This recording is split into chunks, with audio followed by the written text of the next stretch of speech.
आज की कहानी एक ऐसी जवान लड़की की है जिसने दौलत के लिए एक रईस आदमी से शादी कर ली जो उससे उम्र में बहुत बड़ा था। शुरू में उसकी जिंदगी बहुत ही ऐशो आराम से गुजरती है, लेकिन जल्द ही उसे एहसास होता है कि उसका पति उसे हर सुख दे सकता है, सिवाय उस एहसास के जिसकी उसे सबसे ज्यादा जरूरत थी। इसी के चलते उसका अफेयर एक ऐसे लड़के से हो जाता है जो उसकी हर ख्वाहिश को पूरा करने की काबिलियत रखता है। धीरे धीरे वो उस लड़के की प्यार में पड़ जाती है और घर वालों से छुप छुप के ऐसे ऐसे कांड करती है जो देखेंगे हम आज की इस पूरी कहानी में।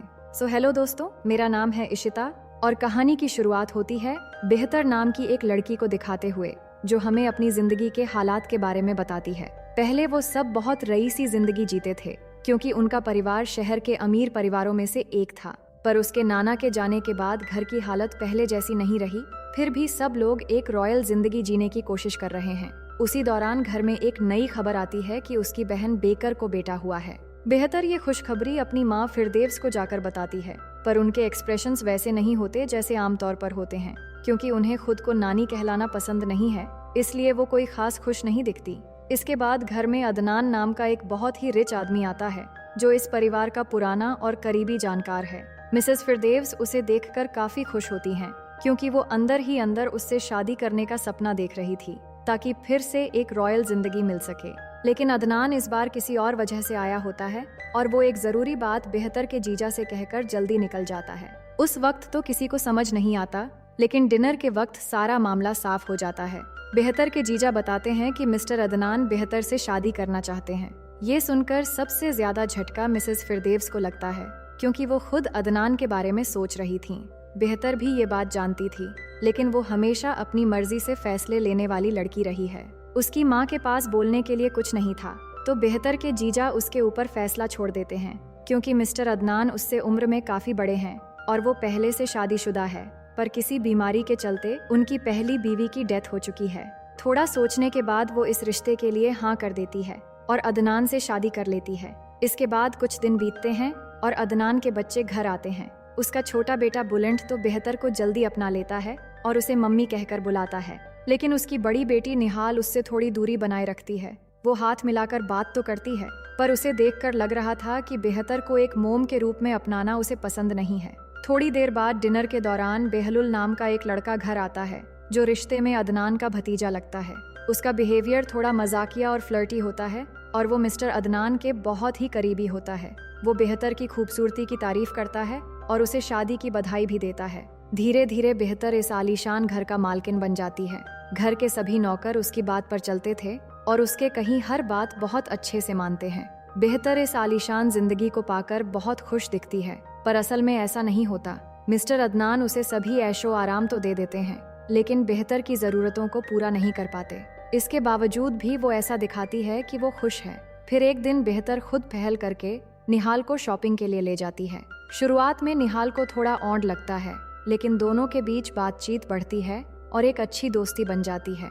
इसके बाद दोनों खूब सारे शॉपिंग करते हैं और वापस घर लौट आते हैं, लेकिन आज फिर बेहतर की ख्वाहिशें अधूरी रह जाती है।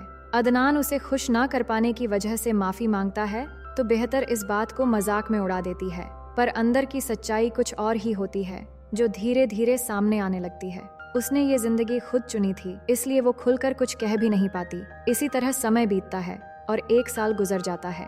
फिर उनकी शादी की एनिवर्सरी का दिन आता है, जिसे मनाने के लिए पूरा परिवार पिकनिक पर जाने का प्लान बनाता है।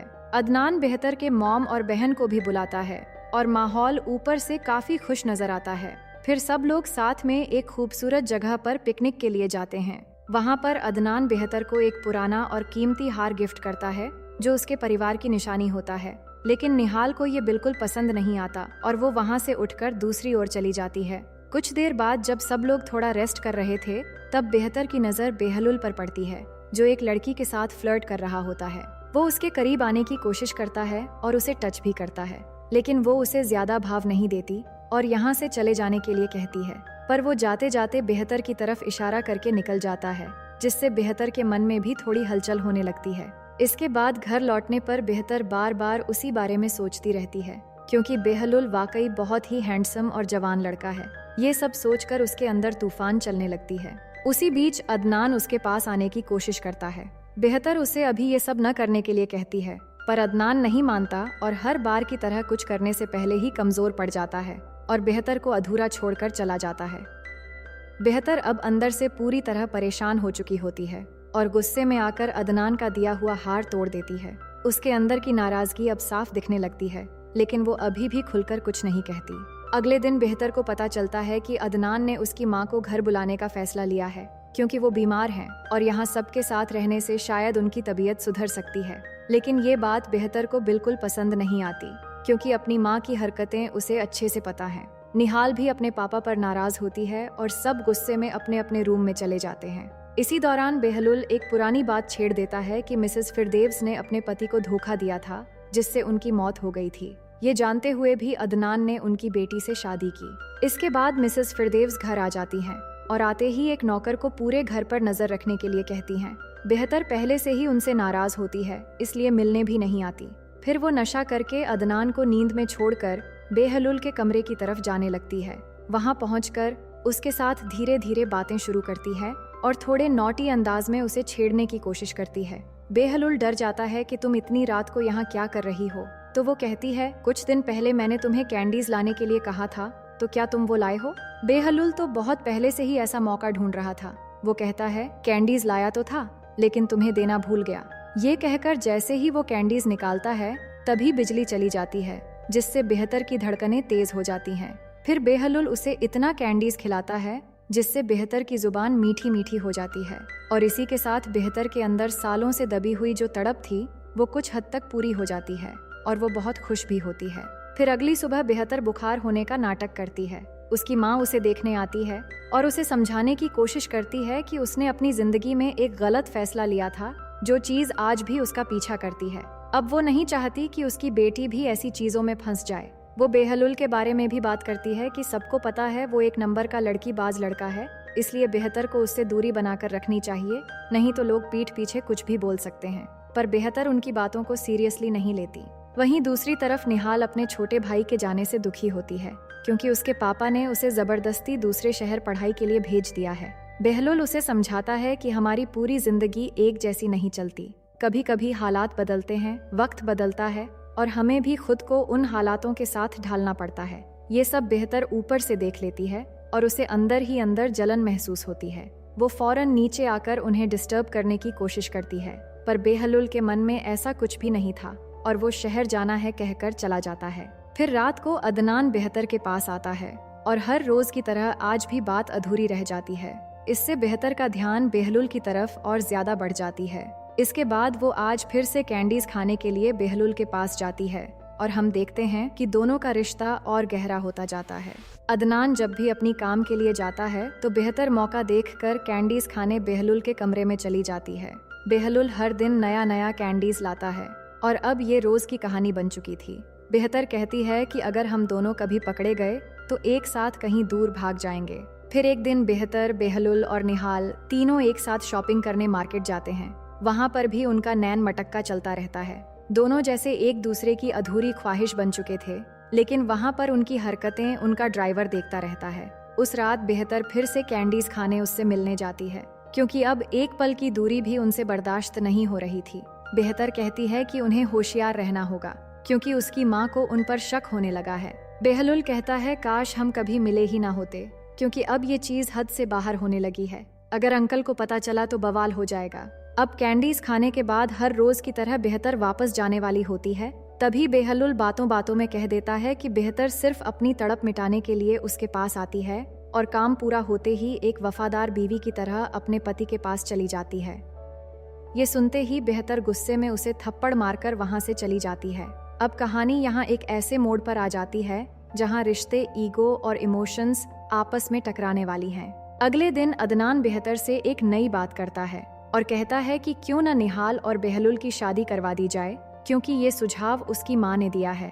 ये सुनकर बेहतर को अजीब लगता है और वो हंसकर कहती है कि वो दोनों तो एक दूसरे को पसंद भी नहीं करते और निहाल की मर्जी पूछे बिना ये फैसला करना सही नहीं होगा। अदनान उसे समझाता है कि निहाल की माँ की मौत के बाद वो बहुत अकेली हो गई है और बेहलुल अब पहले जैसा नहीं रहा, इसलिए ये फैसला ठीक हो सकता है। लेकिन बेहतर को ये सब गलत लगता है और वो अपनी माँ के पास जाकर गुस्सा करने लगती है। उनसे सवाल करती है कि उन्होंने ये सब क्यों किया। उसकी माँ समझाती हैं कि वो सिर्फ उसकी भलाई चाहती हैं और नहीं चाहती कि उसकी बेटी वही गलतियां दोहराए जो उन्होंने अपनी जिंदगी में की थीं।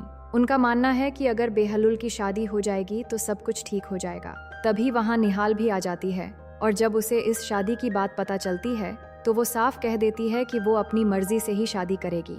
इसके बाद निहाल अपने आंटी के घर चली जाती है और घर का माहौल धीरे धीरे बदलने लगता है। बेहलुल अब बेहतर से दूरी बना लेता है और बेहतर की जिंदगी फिर से पहले जैसी हो जाती है, जहां वो कैंडीज की तड़प में अकेले और अधूरेपन में जी रही होती है। कई दिन ऐसे ही बीत जाते हैं और दोनों के बीच की दूरी बढ़ती जाती है।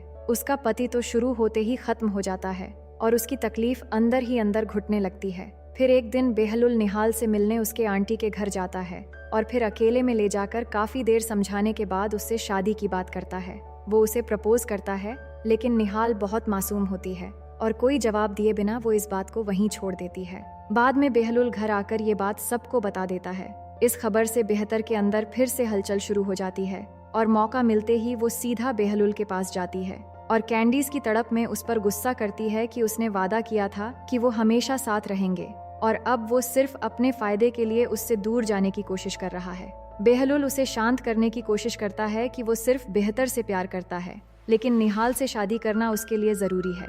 ये बात बेहतर के लिए और भी उलझन पैदा कर देती है, लेकिन बेहलुल किसी तरह उसे समझाकर वापस भेज देता है। अगले दिन निहाल वापस घर आ जाती है और वहीं दूसरी तरफ बेहतर की माँ लगातार उसकी शादी को बचाने की कोशिश कर रही होती हैं। वो अदनान से कहती हैं कि बेहलुल और निहाल की शादी होने से इस परिवार को बहुत फायदा होगा और खासकर वो बेहतर का ख्याल रखे और उसे इतना अपनापन दे कि उसे कहीं और जाने का मौका ना मिले। वो अपनी बातों से ये समझाने की कोशिश करती है बेहतर एक जवान लड़की है और अदनान को उसकी ज़रूरतों का थोड़ा ज़्यादा ध्यान रखना चाहिए। दूसरी तरफ बेहतर अच्छे से तैयार होकर कैंडीज खाने बेहलुल के पास जाती है और कहती है कि वो इस शादी से इनकार कर दे, लेकिन बेहलुल साफ कह देता है कि अब बहुत देर हो चुकी है और वो निहाल से शादी करेगा। ये शादी हो जाने से कोई उन पर शक नहीं करेगा और वो बाद में भी मिलते रहेंगे। पर बेहतर ये मानने को तैयार नहीं होती और ऐसा लग रहा था कि अब बेहलुल के लिए उस पर जुनून सवार हो चुका है। वो एकदम टूट जाती है और वहाँ से निकलकर अपनी माँ के पास जाती है। उसकी माँ को अब तक उस पर शक था, पर अब बेहतर पहली बार उन्हें सब कुछ सच सच बता देती है कि वो बेहलुल से प्यार करती है। वो अच्छे से जानती है कि बेहलुल किस तरह का इंसान है, फिर भी उसकी जुनूनियत और अधूरापन अब हद से आगे बढ़ चुका है। उसकी माँ मना करती है, पर वो उनसे मदद मांगती है कि किसी भी तरह वो इस शादी को रुकवा दे। अगर ये शादी हो गई तो वो खुद को खत्म कर देगी। उसकी हालत देखकर उसकी माँ भी मजबूर हो जाती है और उसकी बात मानने का फैसला करती है। अगले दिन जब सब लोग नाश्ता करने बैठे होते हैं तो निहाल सबके सामने शादी के लिए हामी भर देती है। ये सुनकर बेहतर के लिए सब कुछ और मुश्किल हो जाता है। उसके माँ के पास भी कहने के लिए कुछ नहीं बचता। फिर भी कोशिश करती हैं कि शादी को थोड़ा टाला जाए, लेकिन बेहलुल साफ कह देता है कि वो तैयार है और शादी जल्द ही होगी। इस पर कोई कुछ नहीं कह पाता और बात वहीं तय हो जाती है। अब बेहतर का गुस्सा और दर्द दोनों बढ़ जाते हैं। उसकी माँ उसे बार बार समझाने की कोशिश करती हैं कि उसे सिचुएशन समझना चाहिए और पुरानी बातों को भुलाकर आगे बढ़ना चाहिए, लेकिन बेहतर जैसे अपनी जुनूनियत में पागल हो चुकी थी। वो रात में चुपचाप बेहलुल से मिलने जाती है, लेकिन इस बार वो दरवाजा तक नहीं खोलता। धीरे धीरे शादी का दिन भी पास आ जाता है और बेहतर पूरी तरह टूट चुकी होती है। उसकी माँ उसे सबके साथ शामिल होने के लिए कहती हैं, लेकिन बेहतर साफ कह देती है कि अब वो ये सब सह नहीं सकती। वो गुस्से में फैसला करती है कि वो अदनान को सब कुछ बता देगी, पर उसकी माँ उसे रोकती है कि ये पागलपन सब कुछ बर्बाद कर देगा। वो उसे कमरे में रखकर बेहलुल के पास जाती है ताकि वो आकर उसे समझा सके। ये सुनकर बेहलुल तुरंत बेहतर को समझाने के लिए उसके कमरे में जाता है। वहीं दूसरी तरफ उनका ड्राइवर भी अदनान को उन दोनों के अफेयर के बारे में बता देता है। अब हालात पूरी तरह बिगड़ जाते हैं और अदनान गुस्से में पागल होकर बेहतर के कमरे की तरफ बढ़ने लगता है। उधर बेहतर पागलों की तरह हरकतें करने लगी थी। वो बेहलुल की कोई बात नहीं सुनती और अभी साथ में भाग चलने के लिए कहती है। बेहलुल नहीं मानता तो वो एक गन निकाल लेती है। वो समझ जाता है कि अब हालात पूरी तरह बिगड़ चुके हैं और अदनान को भी सच पता लग चुका है। वो किसी तरह कमरे से निकलकर भागने का सोचता है। असल में बेहतर ने खुदकुशी करने के लिए ये गन रखी हुई थी और वो गन लेकर बिल्कुल तैयार हो जाती है, लेकिन तभी उसकी नज़र खिड़की से बेहलुल पर पड़ती है जो बोट लेकर वहाँ से भाग रहा था। ये देखकर बेहतर का नजरिया बदल जाता है और उसे समझ आता है कि जिसका प्यार पाने के लिए वो खुद को खत्म करना चाहती है, अगर वही इंसान सब कुछ छोड़कर भाग रहा है तो वो किसके लिए ये सब कर रही है। वो अपना फैसला बदल लेती है और तभी अदनान उसके सामने आता है, लेकिन बेहतर उसका सामना करने से नहीं डरती और वो पहली बार खुलकर कहती है कि वो इस नर्क जैसी जिंदगी में अब और नहीं रह सकती। इसके बाद वो बिना पीछे देखे वहाँ से निकलती है और सब मेहमानों के सामने से होते हुए घर से बाहर चली जाती है। अब उसे किसी की परवाह नहीं था, क्योंकि अब ना उसे अदनान चाहिए और ना ही बेहलुल जैसा कायर। और इसी मोड़ पर कहानी यहीं पर खत्म हो जाती है। तो दोस्तों, कहानी कैसी लगी कमेंट करके जरूर बताइए।